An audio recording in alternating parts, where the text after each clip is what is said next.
So welcome, friends, Sankofians, all of the above. I'm Christina Joy. I'm one of the event coordinators here at Sankofa Video Books and Cafe on 2714 Georgia Avenue Northwest.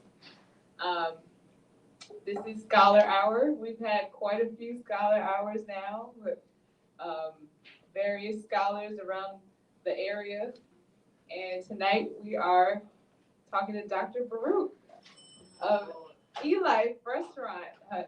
If y'all are familiar with ELife used to be down the street, but there's also the main location is in Capitol Heights. I'm trying to remember the address right now off the top of my head, but I can't.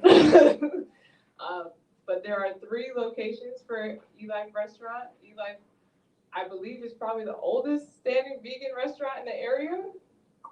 Maybe, let somebody check me on that. There's one in Tacoma Park, there's one in Anacostia, and then I already mentioned the one in Capitol Heights.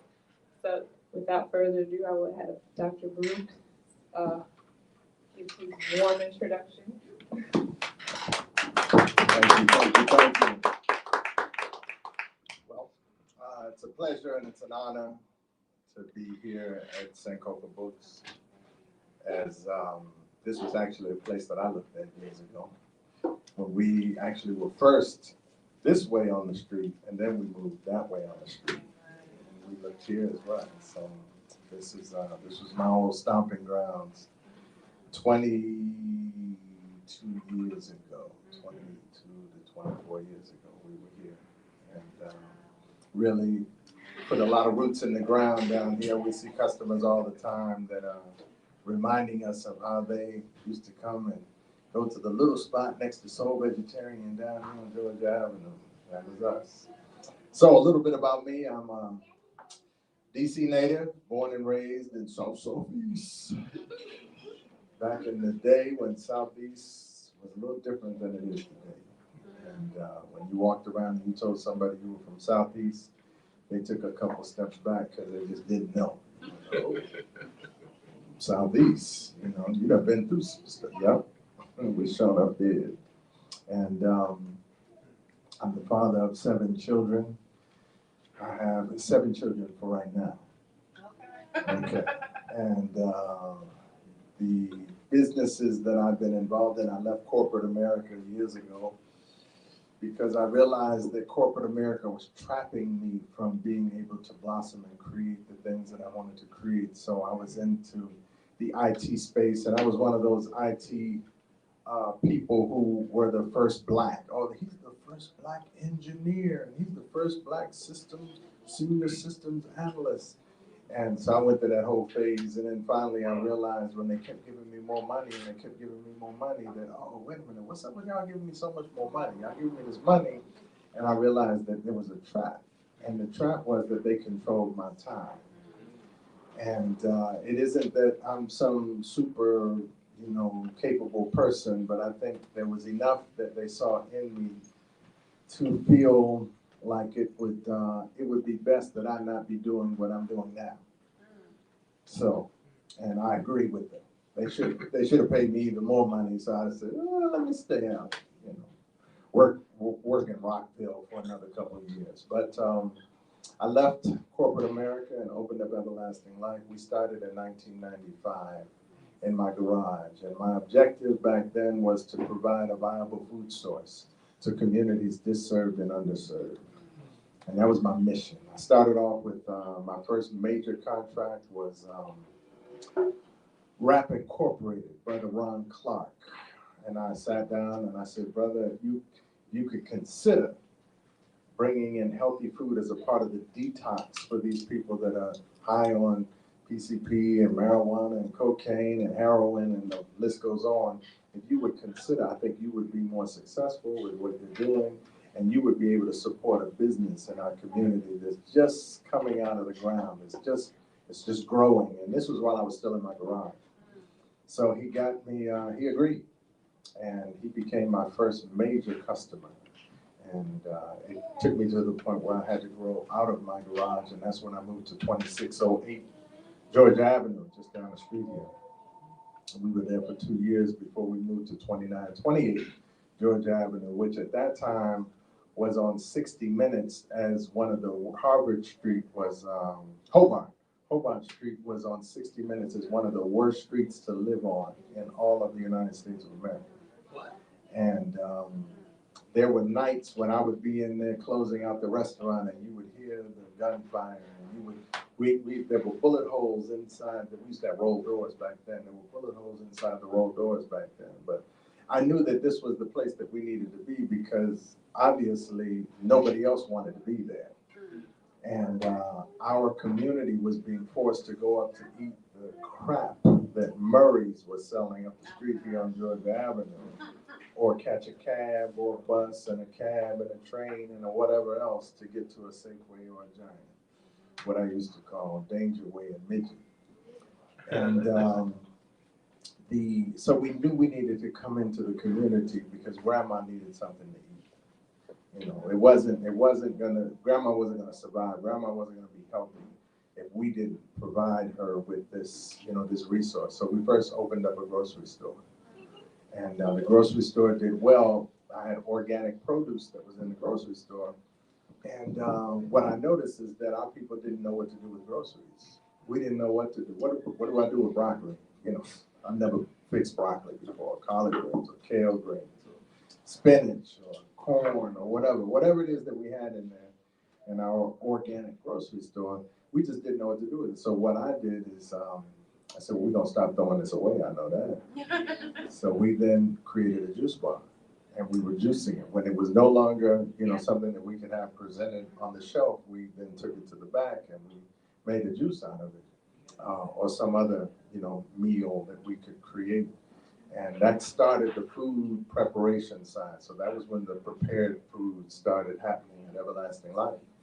And that's when we really turned the corner. One of the most significant days in our business history was a day when a woman, probably about 5 feet, 2 inches tall, if that height, I thought she was summoning me.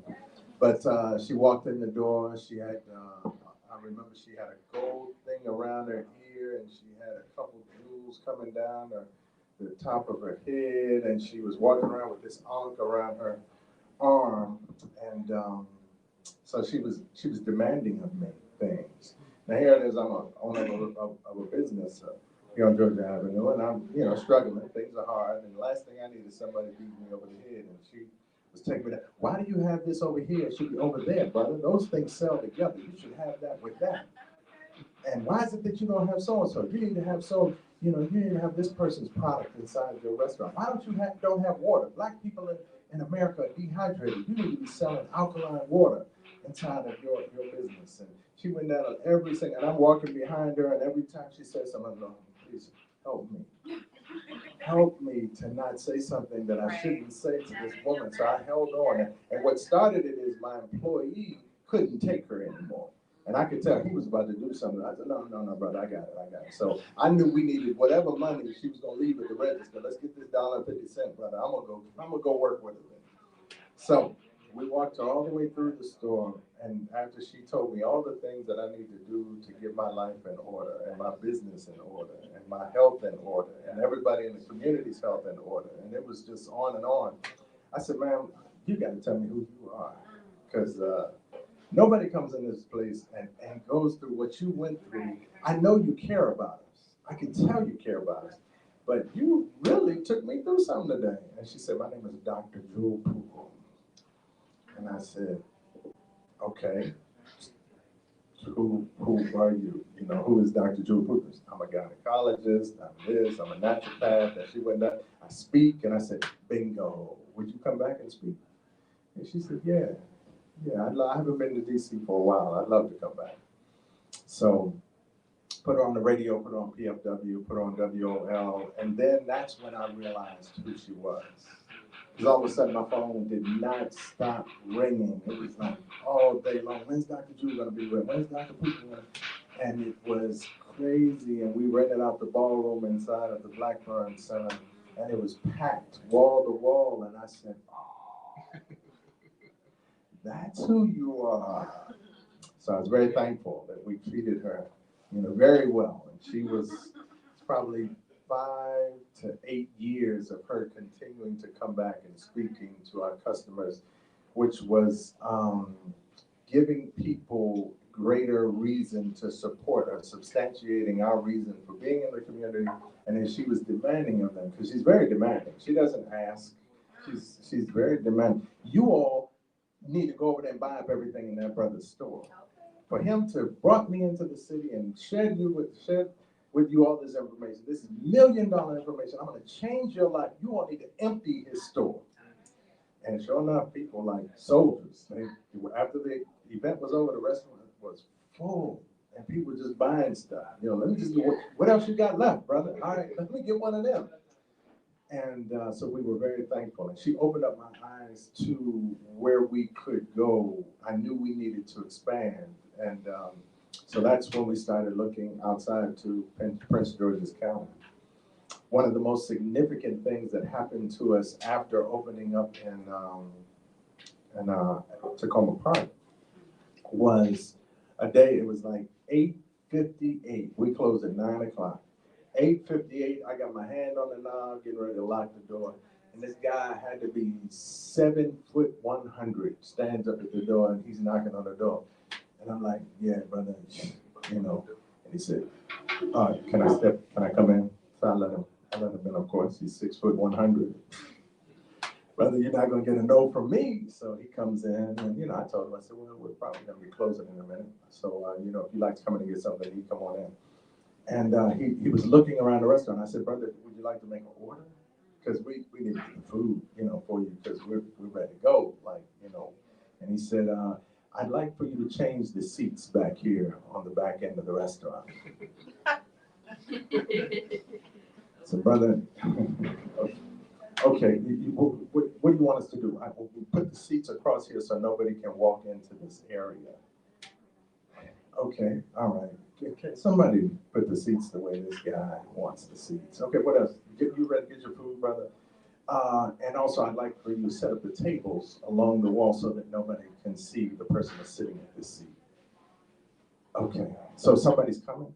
You mean you got some folk that are coming here? Yes, there'll be somebody coming. So I said, well, just, if we can move it along so I can get my staff on it. So he goes to the door, and I said, excuse me, brother, who am I doing all this for? And he said, Mr. Wonder. And I said, oh, Lord, Mr. Wonder. Okay, let's see who that is. So he goes back. It's 3 SUVs sitting out front of the restaurant, 3 black SUVs. He opens up the door, and Stevie Wonder gets out. And I said, oh, that Mr. Wonder. So we scrambled and got everything. Let's put tablecloths on, let's do all this stuff. Hold on, keep them outside for a minute. So we got everything together. I was calling people, come over to the restaurant. We got Stevie Wonder, getting help to come in and help us do what we were doing. But we probably stayed there for another 2 hours that night. And Stevie Wonder has a very, very healthy appetite. And it was, although, he tried everything, he tried every section of our menu, and that was back when we used to do, you had the appetizer and an entree, and we were doing that kind of thing back then in Tacoma Park. And then he wanted the drink, and then he wanted a cake, and then he wanted ice cream. And, it was cool. I didn't know what Stevie was doing in the restaurant that evening to us as a business. I didn't understand what it was going to be like the next day. I was excited that Stevie was there. I was thankful. We took pictures. I took pictures with Stevie. I thought that was it. It's kind of like, okay, Stevie came back, grabbed some leave. Boom. All right. Now we go back to the restaurant the next day. It's business as usual. Lord have mercy. Business was not as usual. There was so many people wanting to come into the restaurant, and they had, the strangest requests. Excuse me. Can you tell me what seat Mr. Stevie Wonder was sitting in? I said, really? It's like that? Okay, yeah, he was sitting right over there. Okay, good. Okay. I'm sorry to be a pest, but do you mind telling me what he ordered? I said, for real? And I would go down the list, and I remember the woman saying, you don't even have to go through the list. Just give me everything Stevie ordered. I said, this is crazy. All I need to do is have celebrities come into my restaurant and eat something, and everybody who loves that celebrity is going to want the experience that celebrity. I said, I'm done. Now I know what to do. But so that was one of the most significant press days that we had. I mean, it was all over the place. Stevie Wonder came to DC to eat some vegan food. Very thankful for that day. And it was a tough time. So, you know, you can imagine a restaurant where we hadn't had many customers that evening to have Stevie Wonder come in and change our numbers drastically. You know, it was very significant. And it changed our life after that. You know, it's a very significant thing to have somebody. So if you ever open up a business and you want to get new customers or more customers, have a celebrity come by. Especially Stevie Wonder. And it was very good. But I would, you know, it's been a blessing to be able to provide a food service to our community. And especially as we've gone through all that we've gone through, you know, to have gone through COVID and to have gone through, if you've been out to Everlasting Life lately, you know, the parking lot is destroyed. And now they got this new mountain in front of us, but, you know, we're still trugging along. We're still making ends meet. We're still growing. We're anticipating moving into our new location in the parking lot. And it's an exciting time. We expect that our business will go up as a result of the office building, which is supposed to house 500 people, and the apartments, which are going to hold 800 units. So we expect good days in our future. But I would say one of the things that separates us from every other place that I go to, and whenever people introduce me, I say, well, I'm the only restaurateur that I know of who has purposely set out to take healthy food and wrap it in soul so that I could attract you. And unapologetically, that's exactly where I've been ever since the beginning, and that's where I am now. And nobody else makes that claim. Nobody else is concerned about your health, and that's my thing. I want my customers to live longer. Other people just want them to pay the bill before they leave the building. You know, I want y'all to live longer. I want you all to have a better quality of life. So there are ingredients in our food that you won't find other places. There are places that sell food that's similar to our food, but it's when you find out that they use regular vegetable oil, or they use soy oil, or they use corn oil, and we use $860 55-gallon drum of safflower oil in our food, then you know there's a difference. There's a difference. And that's just one of the things, you know, as we migrate our menu now to being less soy, and we're using chickpea tofu coming up. Those are some of the things that we're going to be doing. And if it had been up to me, it would have happened 5 years ago, but my staff moves very slow. So I would have been doing this a long time ago, but you know, things move in the right time. But that's our goal and our purpose. So when you come out to us, you know, you're coming to an institution where I'm sure inside of this location is very similar, but we've had the likes of Tony Browder, and who else? Dr. Sabi and Dr. Africa and Jewel Pookrum and Queen Afua and Judge Joe Brown and Shahrazad Ali, and the list goes on of all of the people that we've had. Who remembers Dr. Phineas Bike? Yeah, you all need to remember that. Y'all need to look him up. Dr. Phineas Bike and his work with AIDS patients way back in the day. He was a very, very eloquent and intelligent black man who we had speak at our location just down here. We had Maurice Latham, and we've had David Wolf, and the list goes on of all the people that we've had in there. But there's no other place that brags and boasts of those, or can brag or boast of having those people, because we're not just a restaurant. You know, we're an institution, we're a place, we're an experience, where people come to experience more than just the food. And we expect to expand on that whole concept as we open up our new location. So it's very exciting for us. And I don't remember the question you asked me, but hopefully First of all, thank you, one, because you're a truly charismatic speaker. One, he's been on the radio. You were on the radio for like 20 years, right? Well, I was on WOL for a long time, Yeah. but with Michael Baisden, I was on for about 4 or 5 years. Okay. And you know, he got that radio voice, right? He got that, that radio voice that makes you want to listen harder. So I have a question. When did you become a naturopath, and did that happen before you started the restaurant, or did it happen in between you started the restaurant? Well, you all remember that 5'2" woman that I told you all about? She told me that if I was going to help the DC community, I was going to have to educate them. So she said, I want you to go here and here and here and learn as much as you can and graduate so that we can recognize you for being an elevated, educated individual, such that you would be able to reach into the minds of these folk who are so lost with regard to what's happening to our health. And so she was the one who demanded that I go and take the necessary courses in order to fulfill what was required, and it's still happening. You know, even today, there's more research that needs to be done, and it's interesting because our reality is different than everybody else's reality on the planet. So as I'm a naturopath, I'm really like a general in the war, because we're not just talking about food. We're talking about how do we get into the psyche, into the mind, into the essence of our people to make us understand that our food is critical to our survival in a different way than every other population of people on the planet. We're the only people that are being targeted as we have been with crackdowns, Murder King, Taco Hell, wind disease, chokers, bow strangles, the International House of Pulmonary Heart Disease, slop eyes, sick fillet, all of that. You can go within a mile radius in our community and you can find it. In other communities, they don't do that. They've got, the Olive Garden in other communities, and there's definitely a distinct difference between what is being offered in our community and therefore what is desired, the desired outcome for our people.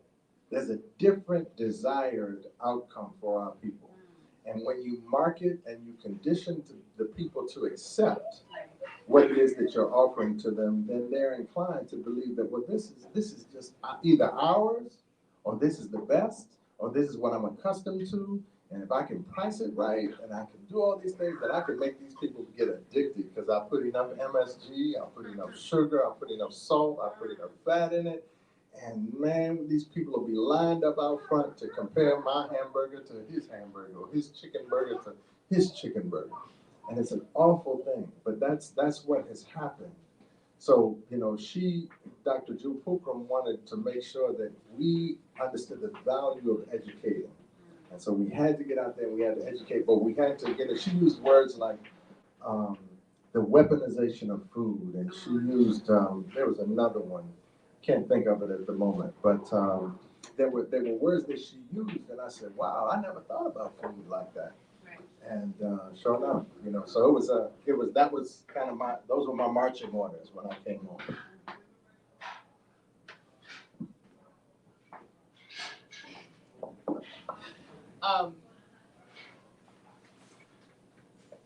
As I'm extremely distracted right now. So, can you explain to people what exactly a naturopath is and how it's different from Western medicine? So I think that's a great question because, when you introduce me as a doctor, the last thing I want you to do is think that I'm like Dr. Fauci or Dr. whomever else that is out there. I have nothing to do with any of that. And people who use that, and like I said, well, where did you get your degree? And, are you a real doctor? I said, well, is he a real doctor? Because if he's a real doctor, then yeah, I don't know that I want to be that real doctor. But as a naturopath, my goal and objective was to figure out how could I teach my people how to heal themselves, take charge of their own health, so that they're not dependent upon a system that makes money off of keeping you sick. And so so again, I remind you this warrior part of this, whole conversation, that this is me as a fighter, as a general, standing, learning, figuring out where to direct my people to go. And a recent conversation I've been having with folks is many of us, and I'll ask the question, is there anybody that doesn't know somebody with high blood pressure or diabetes? Anybody in the room that doesn't know at least one person with diabetes or high blood pressure? That's a shame. That's a shame, and that's an embarrassment. This is what they call a pandemic. This is serious. This is an epidemic that we have in our community, and we're not understanding that it's warfare. This isn't just, oh, mama's got high blood pressure because her father or mother had it. No, this is warfare, and it's purposefully being done. So when I launched out as a naturopath, it's a completely different approach to wellness. So it's a guerrilla approach. When some people come to me and they say, there's a customer that I have, and if you're on Facebook, you know him. He came to me, he was bleeding, he had prostate cancer, he was bleeding out of both ends of his body, right?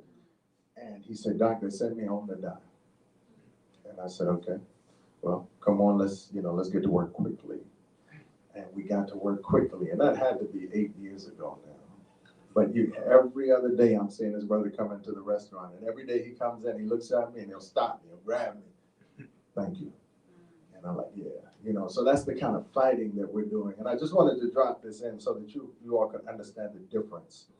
So when you get this thing called high blood pressure, when you get this thing called diabetes, when you get this so-called illness called heart disease, modern medicine would have you believe that the elevated blood pressure is a disease, a chronic disease, a chronic illness. They would have you believe that your blood sugar elevated is a chronic illness. They would have you believe that your heart being troubled and not being able to function as it should is a chronic disease, when in fact, it is a response to your chronic food choices, that the immune system is now activating a plan and a strategy to keep you alive.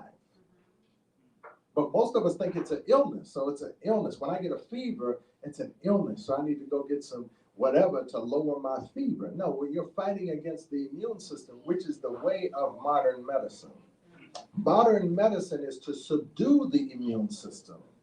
Some of us rolled up our sleeves over the course of the last 2 years. Well, that was a major oppression of your immune system and suppression of your immune system for the rest of your life, unfortunately.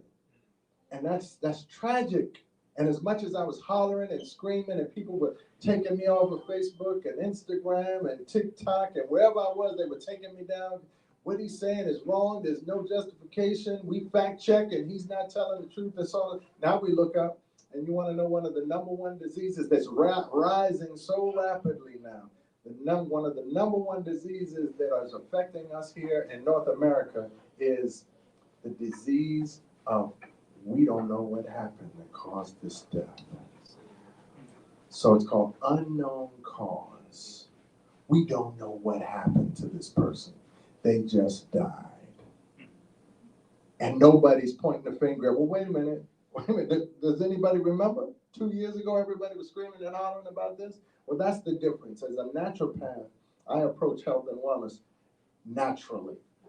I knew no matter what Fauci and Gates and whomever else could have concocted over there in China or out here in Maryland, that whatever they created, that the universe has a response that would keep us alive.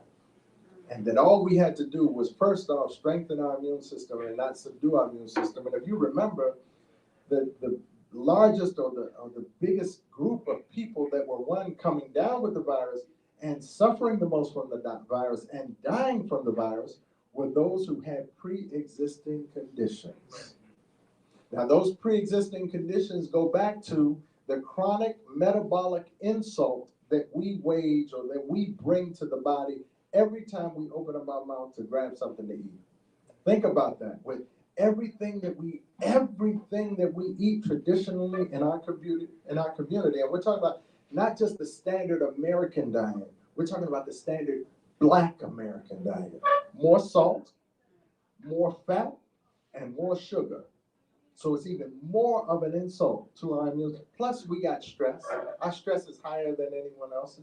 Our environment is more toxic than anyone else's environment. So you mix all of that up into a pot, and you get a body of people that are expiring faster than everybody else. We were already doing that, but now it's accelerated from the disease of the unknown. We don't know what it is.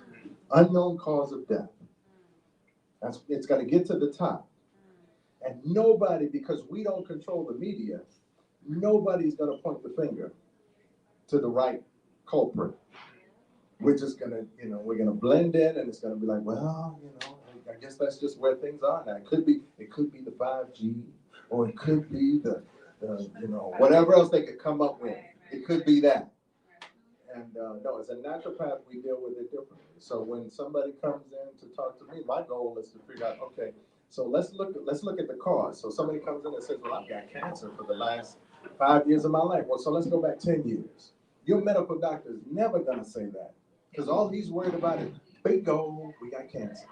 All right, so we're going to do, he can only do 3 things. He can only do surgery, chemo, or radiation. Whereas from my perspective, our goal is understanding when you get that illness, it's a suppressed immune system, it's a toxic body, and it's a lack of nutrition. So we then work on those 3 areas first. Let's work on building up the nutrition, cleaning out and cleansing the toxicity inside of the body, and strengthening the immune system. Because the immune system is more intelligent than every other and all the doctors on the planet, naturopath and otherwise. The immune system is more intelligent than all of us. So why would we want to delete the immune system with chemo and then leave that person to fend for themselves? It doesn't make sense. So that's the approach that we take. And it's very disruptive. And it's very disruptive because people then go back to their medical doctor and tell them, well, we're going to change our diet. The medical doctor's like, why? Why do you want to change it? And can I get a full blood workup? Because I want to know what I'm allergic to. Well, why do you want to know that? That's my job. My job is to tell you what you're allergic to. No, sir, I want to know what I'm allergic to. I want to change my diet. And I want you to tell me the pathway that I need to be on in order to get off of these chemicals that have a million side effects, one of which is death.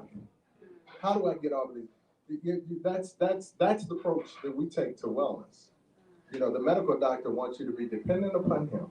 He does not want you to be well. That's why 50 years ago, if mama, grandmama, or whoever got sick with high blood pressure, what we would do is put them on a diuretic, and their blood pressure would come down. Modern medicine will not cure a disease that could be cured in a month's time. Diabetes, high blood pressure could both be cured in a very short period of time when you change your diet, when you properly supplement, and when you reduce the toxins inside of the body. I'm sorry, my answers are long. I mean, I can attest to Doc's expertise. I've called Doc, I guess I've known you now since 2016, I believe. And I can't tell you how many times I've been like, hey, Doc, something's wrong with me. Can you tell me what to do? And he tells me, and then I'm better in like a week. Like, even so this year, I was really stressed out because I just came out of grad school. And my stomach decided not to want to eat anything, pretty much. Everything I was eating was giving me a reaction to the point that things that I've been eating all my life were just cut out of my diet. I lost 40 pounds this last year. And it came to a point where I was just like, I don't know what to do. So I called out and I said, something's wrong with me. I don't know what's wrong with me at this point. And he told me to take Slippery Elm. I went over to Blue Nile. If y'all don't know about Blue Nile, they right up the street. Get to know Blue Nile. And that was at the beginning of the summer. And my stomach has gotten way better since I've taken that Slippery Elm. I can't forget the one time my friend Darian, she was sick, with some cold or flu or whatever. He was like, just take some oregano oil. She was better in 2 days. It was crazy. And so it's we'll see like people online be like, oh yeah, you know, do this, do that, but I literally see people in the community, myself, you know, anyone who goes to doc always has a real story to tell, and always is, from what I've heard, like 100% healed for the most part. Like, unless, you know, you end up going back to what you was doing before. But, you know, doc is the truth. And naturopathic medicine is not widely talked about because we live in a very reactive system, healthcare system, justice system, everything, and having this information is detrimental to the structure of the medical system. Like, having this information is helpful to us, but is not widely subscribed to because people have been listening to doctors and watching TV and watching doctors for years. So why wouldn't we listen to our doctors? Why shouldn't we listen to our doctors? Because obviously not every doctor, but like, they're working at the wrong end of the problem.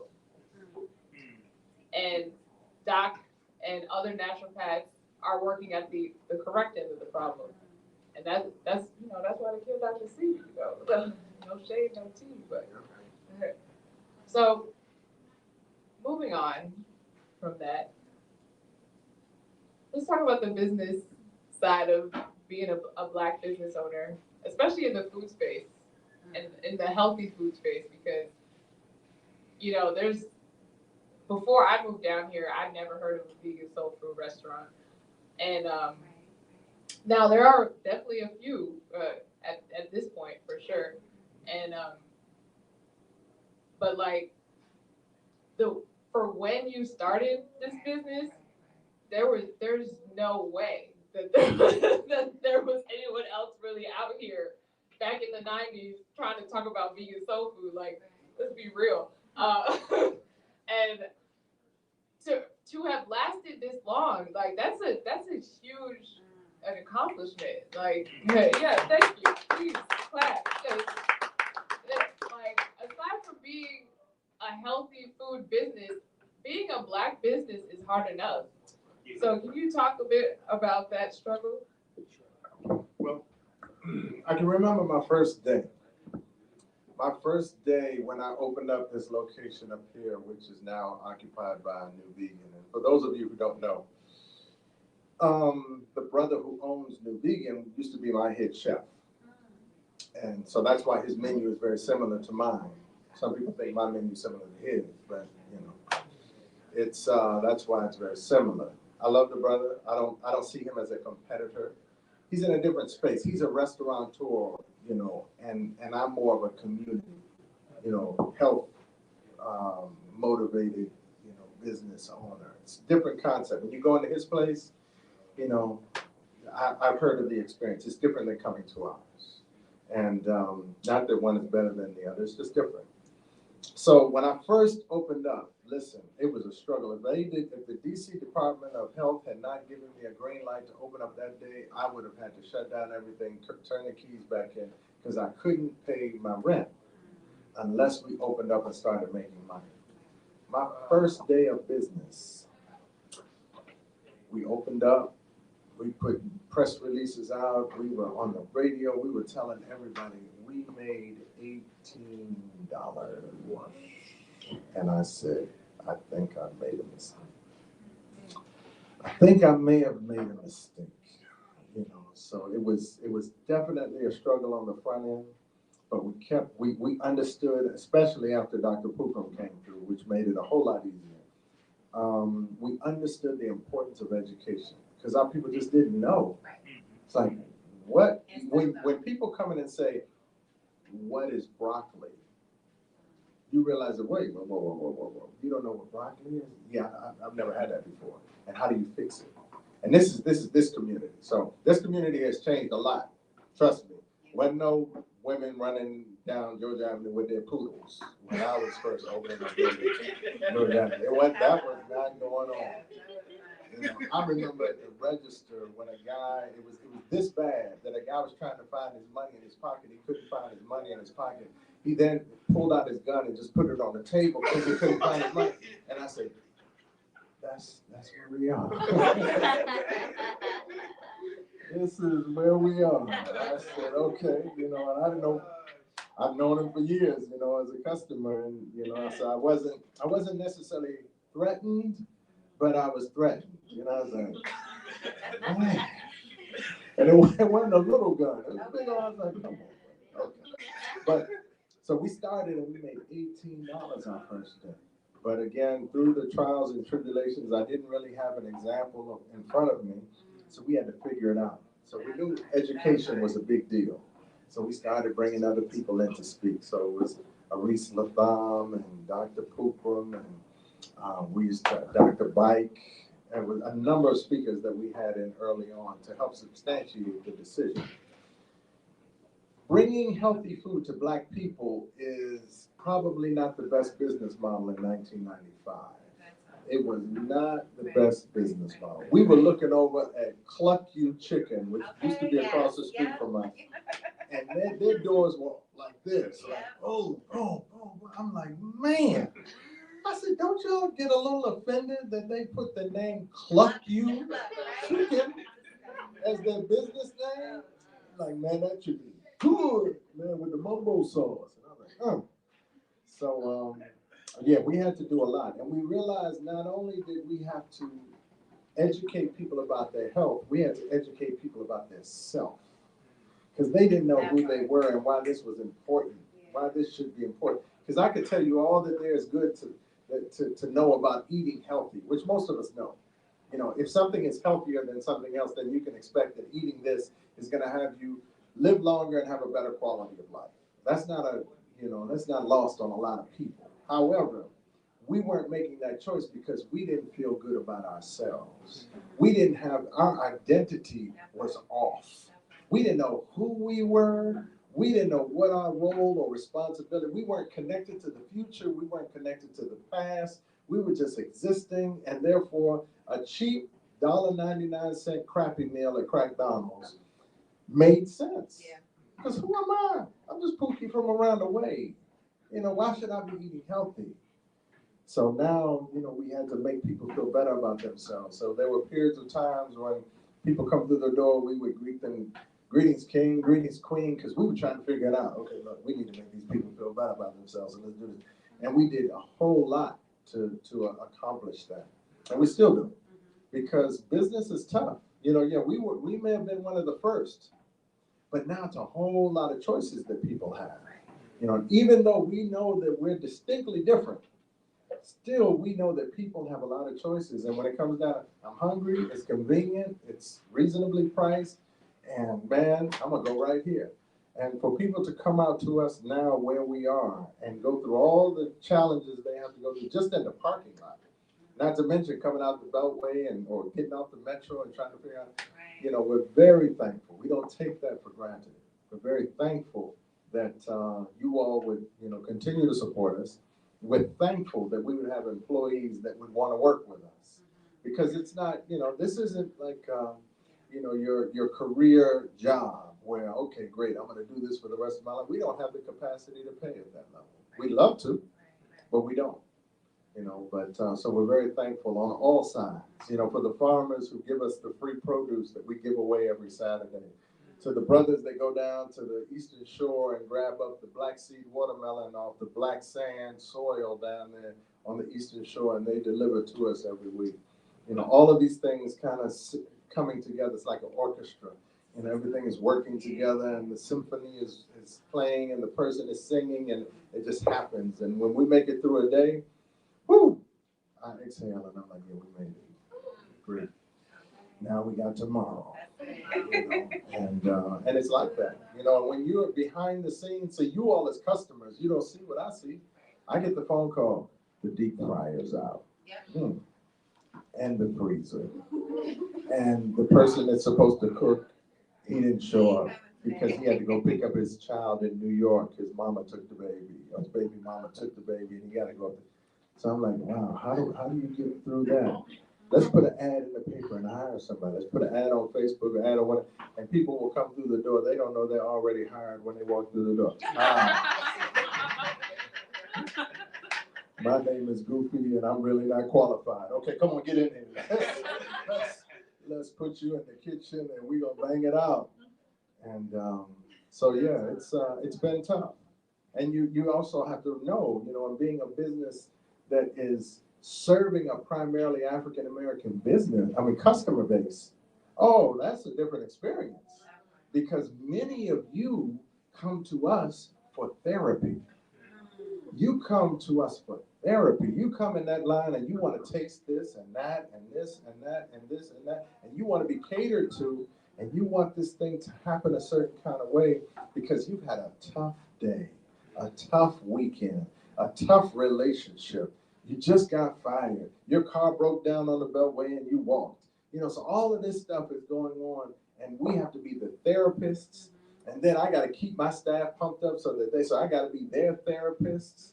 And, the list goes on, and it's tougher. Yeah. When you have, and then you're looking at two people who are looking across at one another at the counter, the customer and my employee, and neither one of them like each other because they don't like themselves. So now you're dealing with, how do you get past all of that? So my food has to bridge that gap before they get into something else, So give them the mac. Just give them some of the mac. Let them sample the mac. Woo, this tastes good. Man. And all of a sudden you see the therapy working. And they on the phone, girl, I'm over here at this. I ain't never been to this place, man. I don't even know the name of it. I'm just in here, and the food is good, and it's vegan. And so, there's definitely a difference. As a white business, you don't have to go through what it is that we have to go through. And understanding that we get treated differently by our suppliers. So when Cisco doesn't deliver to us, I'll drive around and notice that Cisco's delivering to other people. Wow. They'll let us know, oh yeah, we have a driver shortage and we're not going to be able to make it, but y'all made it over there. You just didn't make it to us. Or when we used to be involved in it was called MACA, the Metropolitan Area Cooperative Association. We were connected with all the co-ops in the DC metropolitan area. We were the only Black business that was connected in with all the co-ops in the DC metropolitan area. And they were disappointed in us because we were stealing all of their customers because their customers were you all. So Glut and TPSS and a couple others, all these Black folks going out there and doing business with them, they said, no, he's got to get out. He's got to get out. We got to put him out. So without any official anything, the major distributor that distributes to all of us, who gave us this very, very, very, very unheard of break on our price, stopped giving it to us. But they still, to this day, giving it to all those other places, but they stopped giving it to us. So not only do we have the therapy and the Black consumer and the Black, I've got employees, look, I'm the guy that you come to when, yeah, I just got released yesterday and nobody's gonna hire me. And I was just wondering whether I could do something. If there's anything that I could do. And you'd be surprised the number of people that are working in Everlasting Life who that was their story when they showed up. And the number of people that are from, some country and their green card ran out and they got to figure out how to make it work. And I'm like, so you want me to risk my whole business so that you can make a check and you're not even getting a check because you know how you got to pay those people. But you realize, well, what are you going to do if I don't help you? So you make those hard decisions at times. And all of that goes on, and all you're doing is coming in. I just want my macaroni and cheese, collard greens, and some drumsticks, bro. I don't want to hear all of that. I just want my food, and that's it. And so when you understand some of the dynamics of what people have to go through, as business owners in our community that look like us, not to mention the fact that I'm already a Black man and got to deal with being a Black man in America and all that drama wherever I go and whatever I'm doing. So I got to carry all that in here and look like I'm Superman fixing everything. Because everybody, oh, he's here now, so he's going to be able to fix everything. I'm like, you only knew what I just went through. You know, I got kryptonite strapped to my back, and y'all want me to fix it. Here we go. So yeah, there's definitely a difference between Black businesses and other businesses. And you know, you come into our space again, I remind you about the people that we've had speak at our restaurant. That makes people not want to come. There's some people that look just like you. They don't want to come to, and don't let me get started about religion. Oh, wow. There have been people who come to my restaurant and they'll come and we like to have a meeting with you. Yeah. Before we get started, I got a question. Have you given your life over to Jesus? I said that's what we are going to talk about today. Yeah, because we, you know, as an institution, we want to throw our support behind institutions. I said, did you do that at Home Depot? Or did you do that at Target? Because if you ain't sit down with them and ask them all them questions and grill them like you about to grill me, then don't get up, go. I don't even want to be a part of that. But that's what people do, you know, and that's, you got to make it past all of that in order to, you know, ring the bell and say, oh, we made it through the day. Done.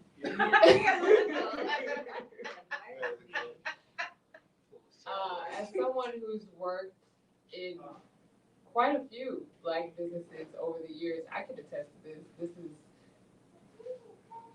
par for the course. Like, I mean, this is a regular schmegular day at a Black business. I've seen bosses get cussed out by customers for things that are completely out of their control. I've seen, or even here, you know, like people cussing us out because, oh, yeah, this gift card, I want to use this gift card.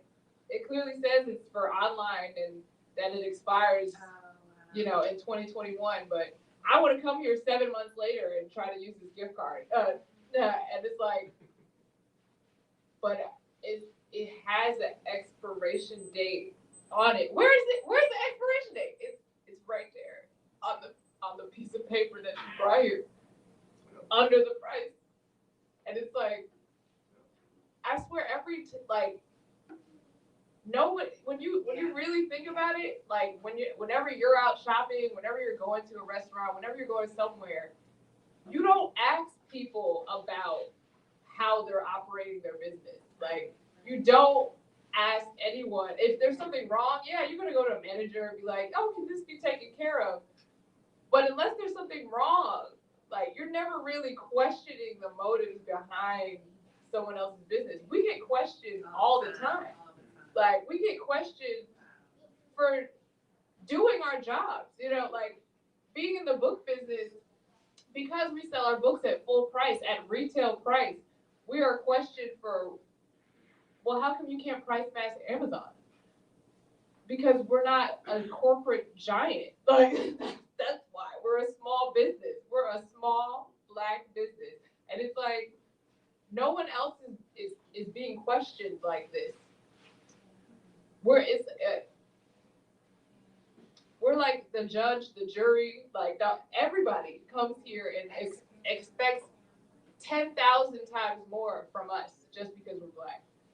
And then they don't even see it that way. They just see like, oh, well, you know, I came here to support you, so you have to answer my question. You have to do this. You have to do that. Well, this is why I didn't want to come to a Black business. And it's like, well, you can get out. Like, we're not begging you to come here. For real. We're not. And it's like, people really will try to make you feel bad because we couldn't meet that standard for the day. And it's like, yeah, you know, we're not perfect, obviously. Yeah, we're at the mercy of USPS like every other business, you know, like we have to ship things out. We can't ship things out in the middle of the night like Amazon because they have plenty of thousands of workers that are underpaid and that's why they throw your stuff on the door. Exactly. Like, you know, like people getting killed on the job just to make that package come to you in the blink of an eye. Like, we're not operating like that. we're operating under the normal ethics of business, and we are punished for it simply because we are Black. And it makes me sick, to be quite honest. Like, but at the end of the day, you just kind of got to step it up, and you got to keep pushing. And sometimes you got to give somebody a discount so they get out your face. And sometimes, sometimes you get really blessed. Sometimes, the Stevie Wonders come into the store. And sometimes, the Ava DuVernays give you a shout out. Sometimes those things happen too. So that's also great. That's a great thing. But at the end of the day, when you are an obviously Black business and you're catering to Black people, you are always going to get treated 10,000 times worse. By your customers, by your suppliers, it doesn't matter. Whomever is involved with this business. So now I remember you doing ELife Media. So are we still doing that, or what's going on with ELife Media? Yep.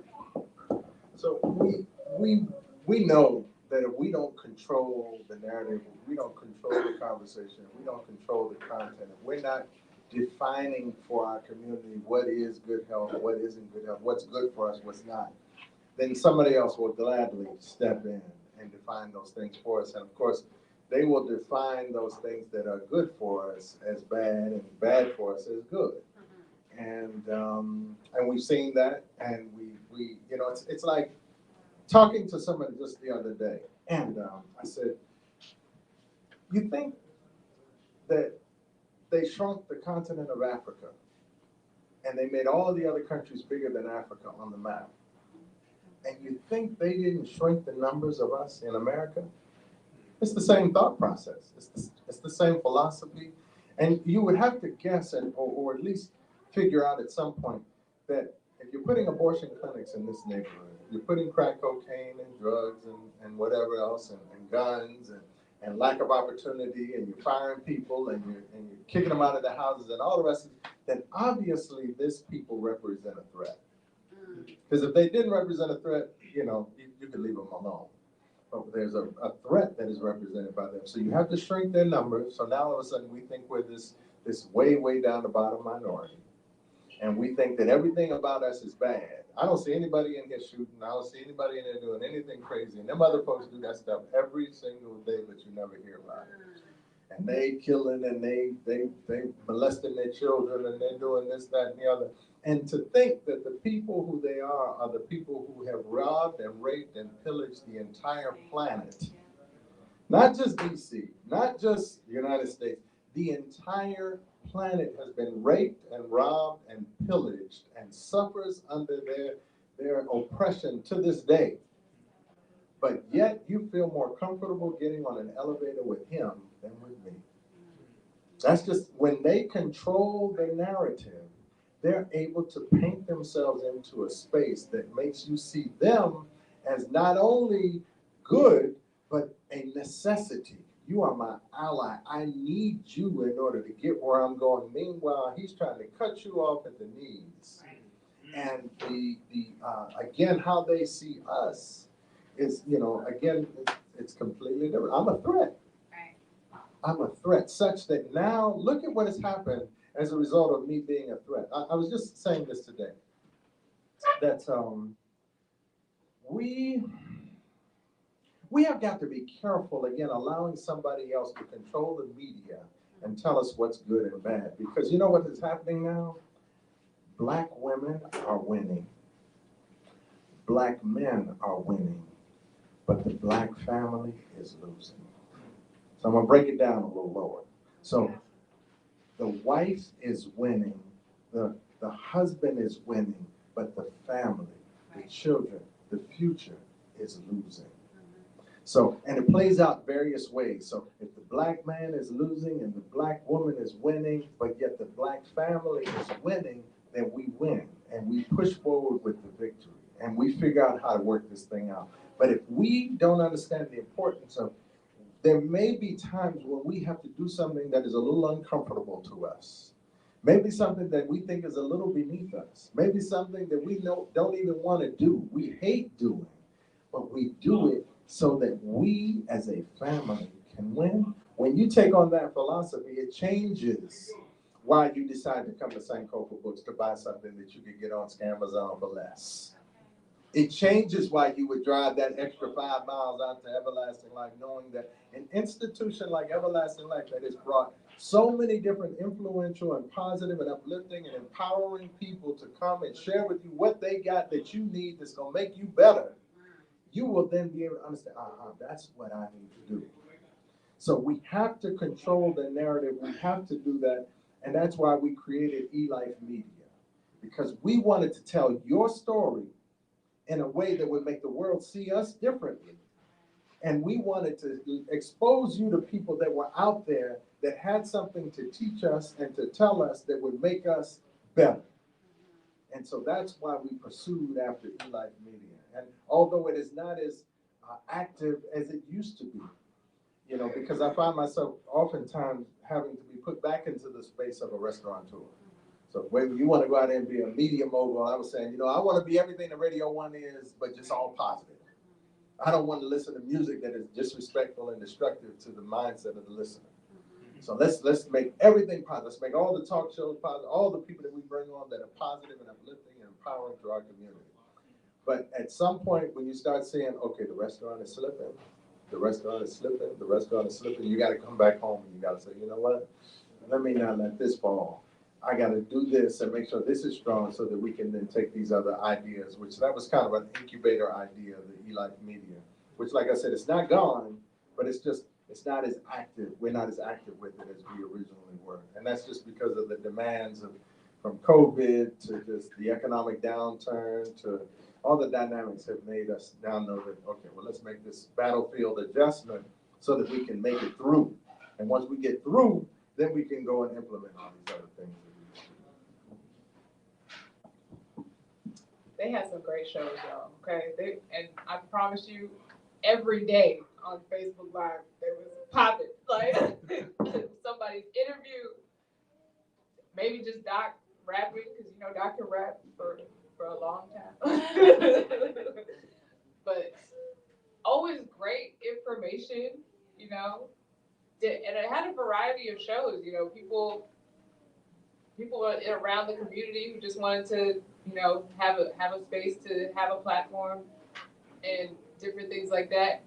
But then, you know, it comes back to the fact that you have to be everywhere within your business. And that is oftentimes how it is for a lot of Black business owners. They're not just off being a CEO, like you don't know the names of the CEOs of white businesses, like, but people call our phone every day looking for Haile and Sharik, like, but why are they expecting to find the owners here? You see what I'm saying? We only do that at Black businesses. People are constantly calling to find the owners because we have access to them. Because our owners are often on the ground, could still be out here selling books, you know, still be out here doing X, Y, Z, you know? It's like we don't have the bandwidth to be able to implement that kind of infrastructure to not be able, for our CEOs not to be visible, for our founders not to be, you know, literally in the day-to-day of the business because they have to be, not because, you know, not to say that they don't want to in some ways, and, you know, maybe they want to pop in, but they want to have a choice. And a lot of times it's not really a choice. It's really like, I can let the restaurant fall, or I can do what I really want to do, which is expand in this way. And it's like you kind of have to pick one and see it through. Now, we are in a bookstore, so I would like to know, what are your book recommendations for folks who want to get healthier, who maybe want to pursue business or naturopathy? Well,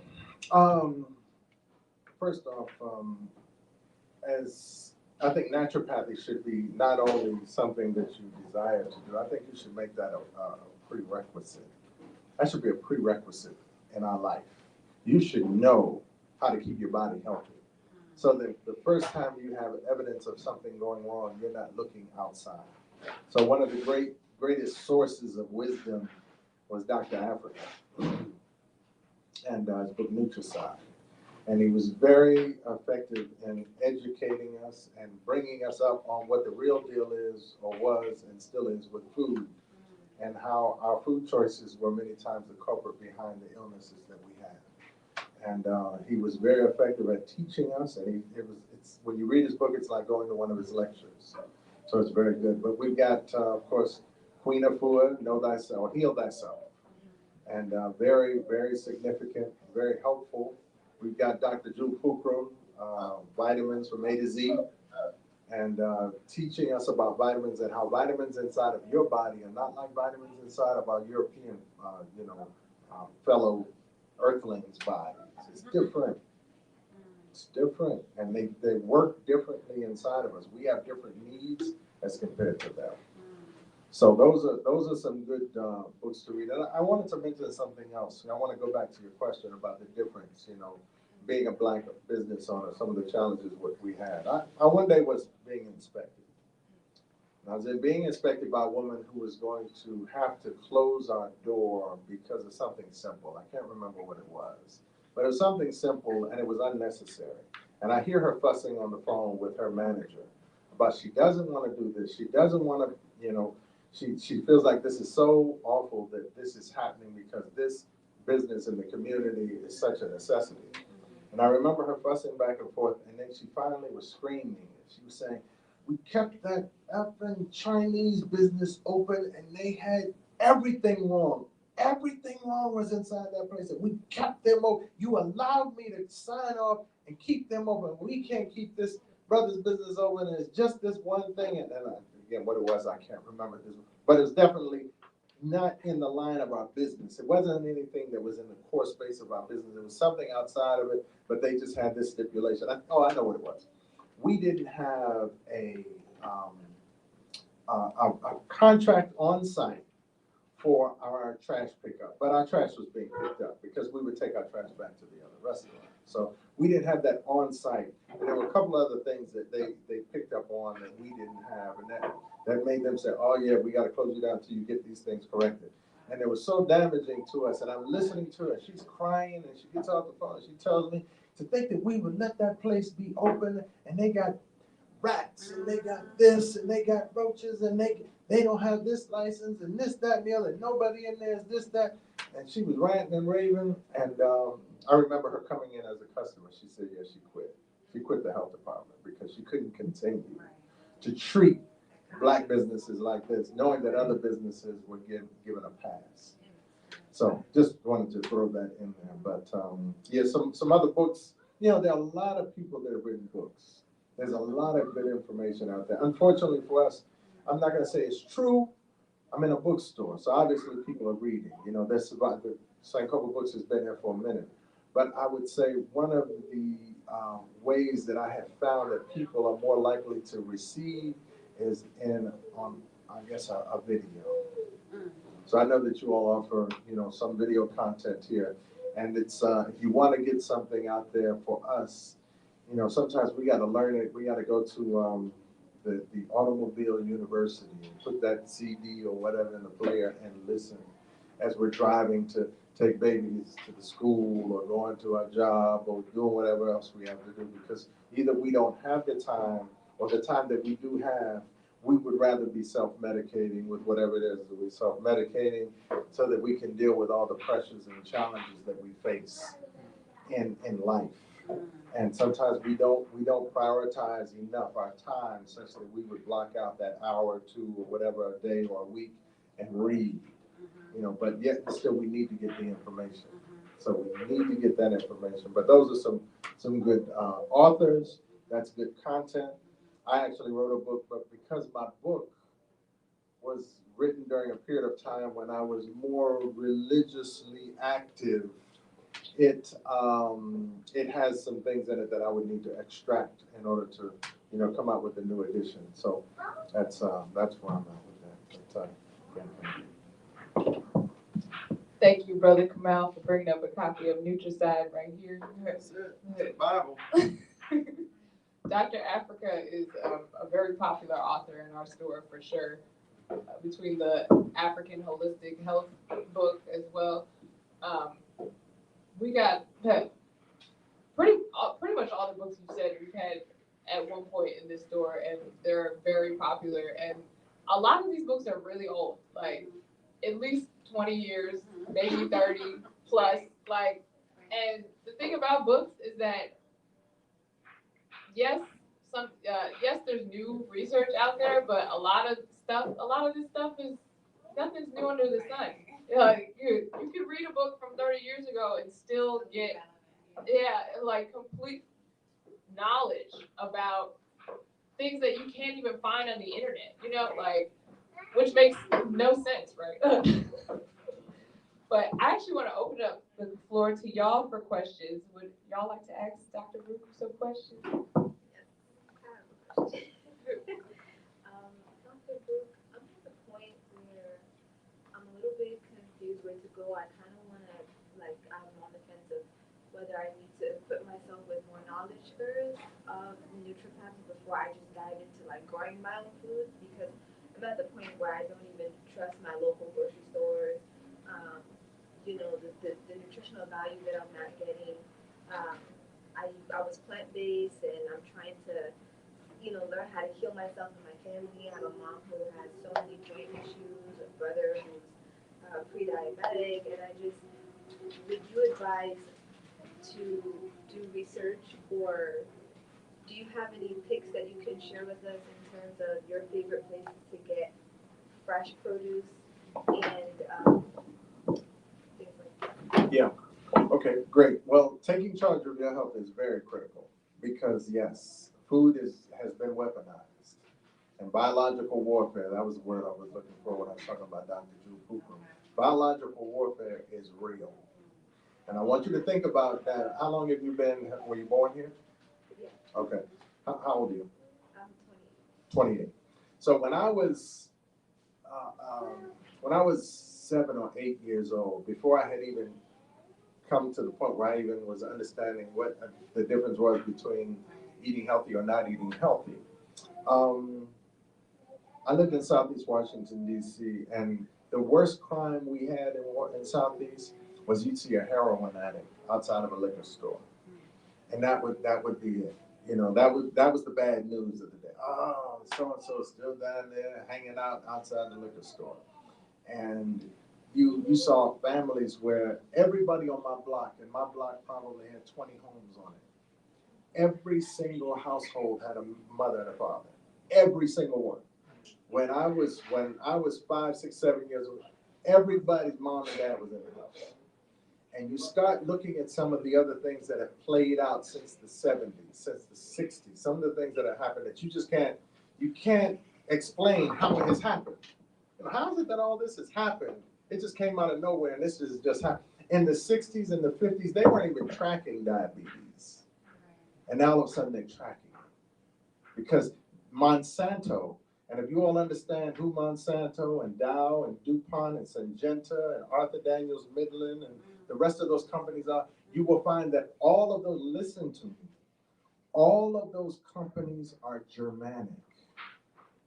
Those are German-owned companies, okay? And those German companies were born out of a Germany that didn't like you, that wanted you erased. So Monsanto, which was a chemical warfare company, now is your food company. They're the major distributor of food in the United States of America. That doesn't even sound right. Bayer, who owns not only the biggest or one of the biggest pharmaceutical drug companies, also owns baby food companies. Okay? That doesn't even sound right. Something ain't right with that. But that's what we've allowed to happen. These companies are in pivotal, key positions as it relates to our existence. And we are putting ourselves in a space where we are trusting our enemy. Whether we want to recognize that they're our enemy or not, we are trusting our enemy. So when you say you don't know what's safe, I agree with you.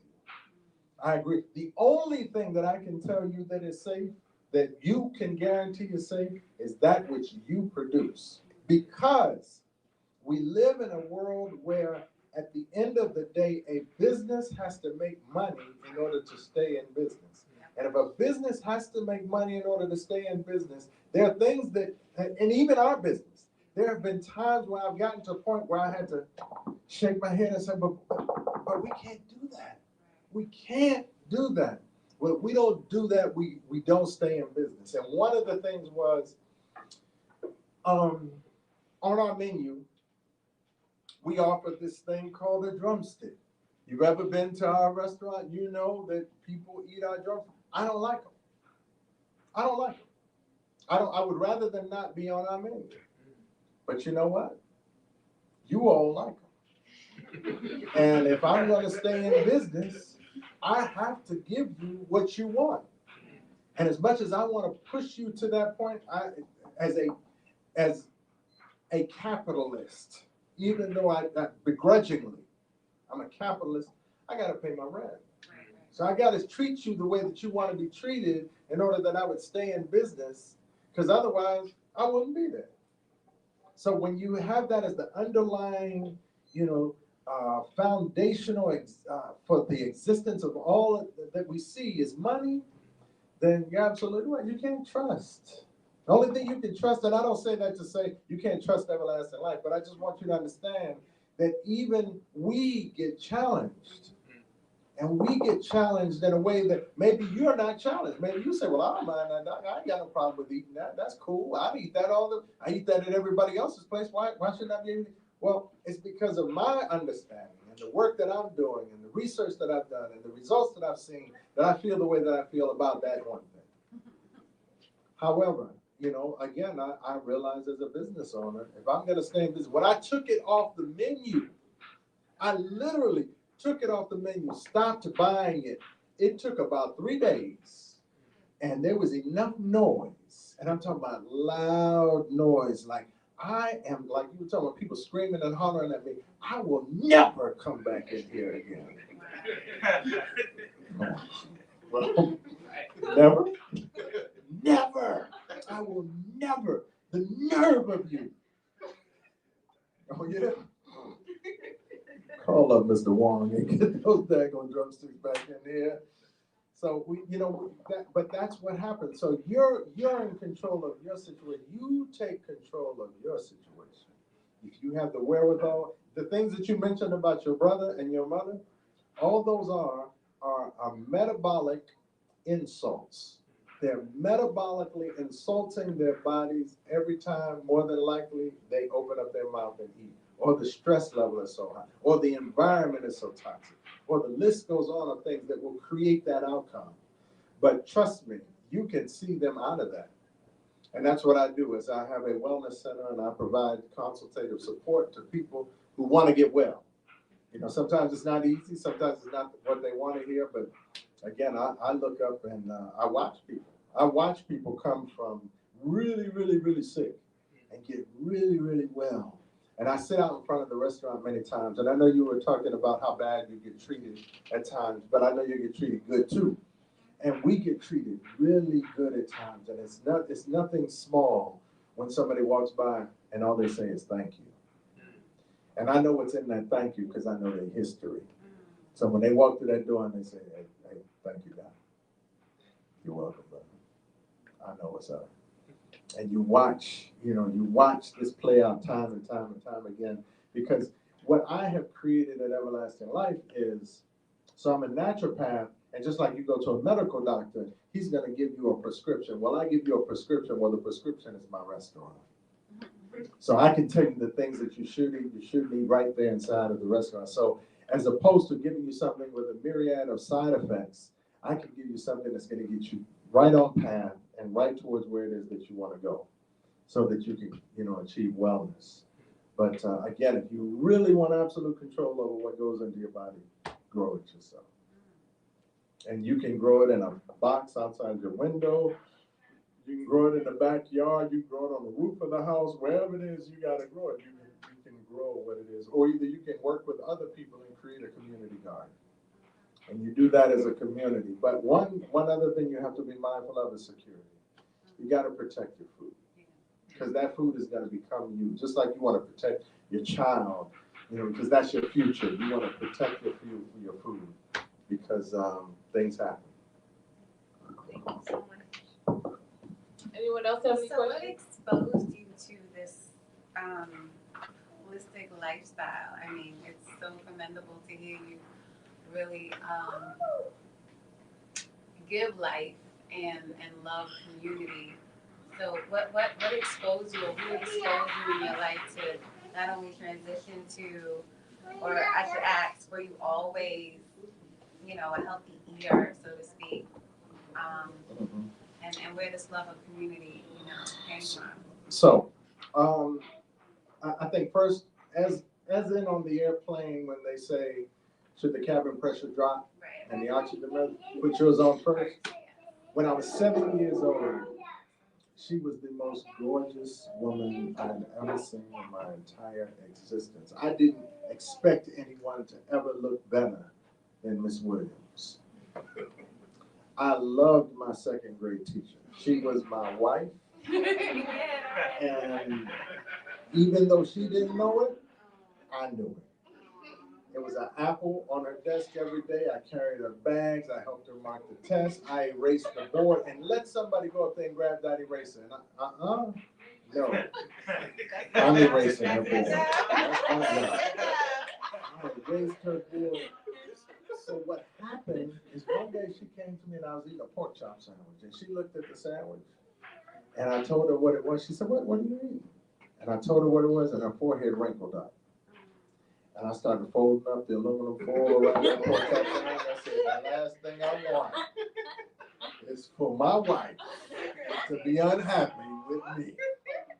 I folded and she began to tell me what was wrong with a pork chop sandwich. And that started me. That conversation way back, how many years ago? 40, however many, 2-3 years ago. That conversation is why I'm sitting in front of you today. So that's what started this whole thing moving. So I felt better about myself enough to make the choice. And I went through DC schools, DC area schools, during a time where there's this thing called joning. And I'm over here eating some grass and some tomatoes and some whatever, sprouts and some white stuff called tofu and trying to make myself believe that it tasted good. And my classmates were like, look at rabbit food man over there. What you got? Look at that. Look at this. That's nasty. What are you eating? You think that's a burger, don't you? You convince yourself that's a burger. I was rabbit food and carrot food, and I was everything. They would go outside and grab up a bunch of grass and put it inside of a paper bag and bring it inside. We got your lunch. I was like, oh man, and I'm so thankful that I stayed the course because now I get a chance to go. I can't wait for the next school reunion. I can't wait. Because how you like me now? Yeah, you want me to wheel you back to your car, brother? I can wheel you back to your car, but I'm going to talk to you while I'm going to remind you of how you used to rake me over the coals and beat me up about what I was eating and now. Okay. So that began the process. That made me, and once I had to start defending why I didn't eat pork, it just fell in line that a couple of years, now I was 7 when I stopped that. So 4 or 5 years later, I stopped eating all the dead animals. And it had everything to do with one of the most significant things that we have to recognize. And I'm going to ask you a question first. What is the number one illness affecting our people in the United States of America? Do you know? Ignorance? Okay. What's the number one illness affecting us in America? Heart disease? Yeah, Heart some attack? disease. Cardiac? Okay. Anybody else? Blood pressure? Diabetes? Okay. I agree with you, but there's one even greater. That is low self-worth. And when you can take yourself up above where everybody else is, then it was all right for me to be eating that grass burger. I was eating that grass because I knew, I'm not like y'all. I am not like, so I don't eat what you eat. I'm going to eat differently than you. So I was putting on my oxygen mask first as a youngster. So there were things that I was attracted to that other people weren't attracted to. And as a person who was involved in a community of people that were looking to change the course for our people, I realized that how can we be nationalists? How can we be serious about really protecting our future and creating a future for our people, and we still eat the food of our enemy? So no, we can't do that. So that's why I started in my garage, and that's what got me down this path. And so those were the kind of the key points, and becoming a naturopath and becoming an educator, because I'm just an educator. As a naturopath, I don't touch you. I don't need to touch you. I don't need to see you. You can just tell me, and whatever you tell me, many times you don't need to tell me. I can just hear it. Oh yeah, you real congested. I can tell you wheezing, or and all these things that you can when you know, and when you have that ear to hear or eye to see or spirit to read. Like, okay, so this is what we need to do. And we put them on a program, and it becomes, when you see it work so many times over and over and over again, you gain, because the first time when somebody came to me and I told them, take the slippery elm, I think that's going to help your stomach. Tell me how it works, please. Tell me how it works, because I think it's going to work. And it worked. And you develop confidence, you develop confidence by using the history. So you say, well, it worked for her, so maybe it'll work for you. And then eventually you can just say emphatically, oh, I know it works. I know you're going to get the results, because it's too many times that I've seen it happen that I know and understand the function inside of the body and know why this is going to then support you on your road to getting better.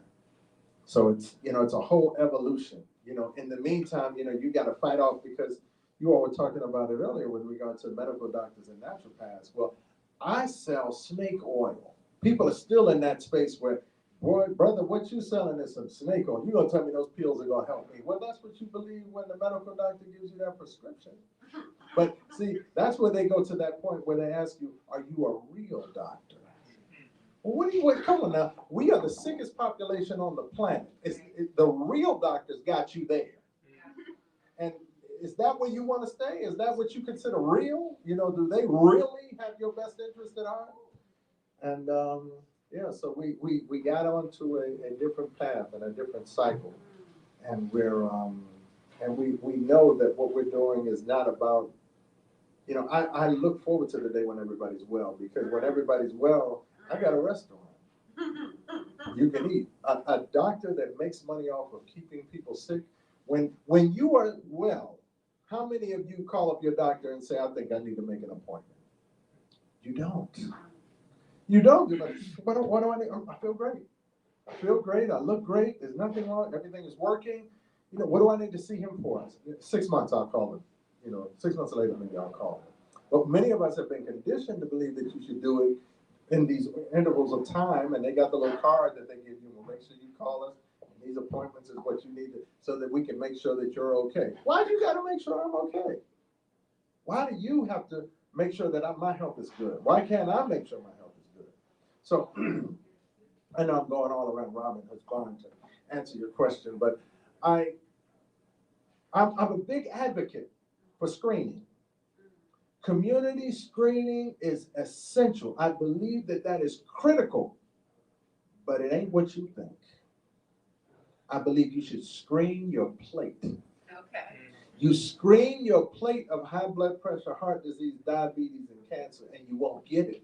Okay. We want to screen it after it's inside our body. We want to screen our bodies to see, how well am I doing after eating all that crap out there? No, that's not the way you do it. You screen the plate. So now I don't even eat stuff that I know is going to be bad for me. Don't even, so I don't have to worry about checking.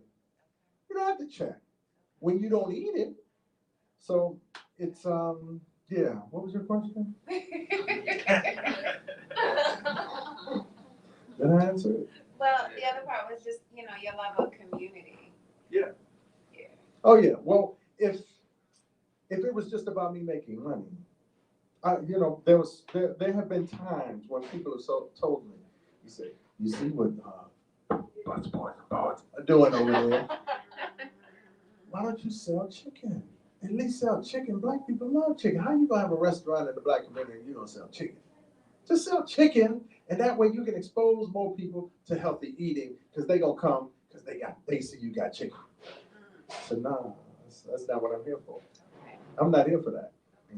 I am here for those people who either they're like 5 categories of people. There's the radical who comes to my door who doesn't want to do anything that anybody else is doing. I don't like y'all all going over there, but I'm gonna go over here. Right. I don't even know whether I'm gonna like it or not, but I'm gonna go over here because I don't do nothing y'all do. Then there's the one who's finally got sick enough that their medical doctor said there's nothing else we can do for you. And then you're like, poof, well, let me go, check out what this brother's got to offer. And then you got the people who are animal rights activists who say, oh, I love the animals, and most of us don't fit into that category because we don't have the privilege of being concerned about animals when we suffering as much as we're suffering. So we don't have the space in our mind. I love the cows so much I don't want to eat them. No. I'm trying to live. And right now everybody around me is dying. I need to focus in on me. Now if that helps the cow, then more power to me. But I can't be focused on the cows and the chickens and the pigs. You know what? Yeah, can't do it.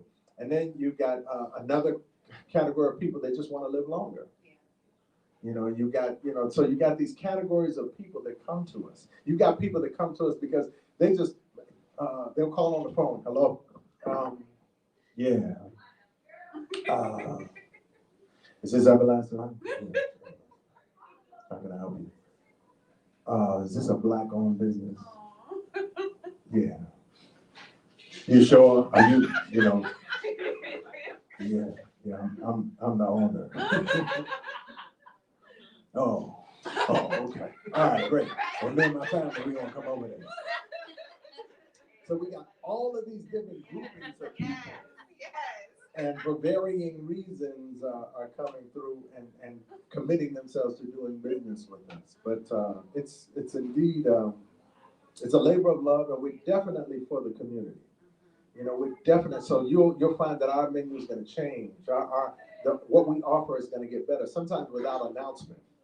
Like today we had jackfruit on the menu, and we don't always make announcements about some of the things that we do, but it happens, and we make that available to you, and we know that, wow, people are going to really get a good benefit from eating this food that doesn't have this, that, and the other, that's not as processed as some of this other stuff. Even though it's vegan, some of it is just, we feel like it maybe is processed too much. Any other questions? Yes. So I just want to say I'm very excited to see you in person. I used to work at New Vegan, and I heard about you, and I went to Everlasting Life, and somebody gave me a card. I tried to call it, but I didn't get you. And I was shocked to see you today. So I appreciate the wisdom that you're sharing, and just your energy, and I just really appreciate just this experience. But my question is, where is your wellness center, and how do we get in touch with the wellness center? And is there anything that we can do, with our bodies internally on a regular basis at home to instruct a cleansing process for people who are going through different things, maybe cancer or arthritis, or if they have STDs or any type of thing that's causing them pains? Is there anything Absolutely. Well, I know this, that modern medicine does not want you to know what I know that can help you. And so it's not just that I know it, but what we know as naturopaths and other people that, what grandma did for us and let me give a little history on that. I want to try to keep your question in mind because I'll go off. But anyway, what Grandma did for us, Grandma couldn't go to a hospital. When she got sick, doctors used to have to come around to the back door with the little black bag and help so and so out, but they weren't allowed into the hospitals. So Grandma, when I used to get sick, my grandmother would give me, an onion was always a part of the regimen. It was a sliced onion on my food. It was onion soup after my meal, so I'd have onions and sugar or honey or whatever. And she would do that, and then she put an onion on the bed next to me. She would cut it in half, and she put one on this side and one on that side, because onions will absorb that sulfur will absorb that sickness right out of the body. And so it's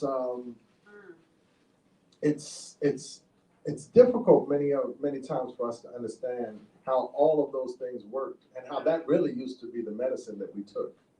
And that was the medicine that we trusted. You know, you could go in the backyard and get some pokeweed and eat a pokeweed salad. Or you would get, you know, this bark off of this tree and this over here and that over there. And then my grandma would make a soup or a tea for you. So it's, what was your question? I'm sorry. The Wellness Center. So the Wellness Center, the Wellness Center is a part of Everlasting Life. That's what Everlasting Life is. It's a wellness center.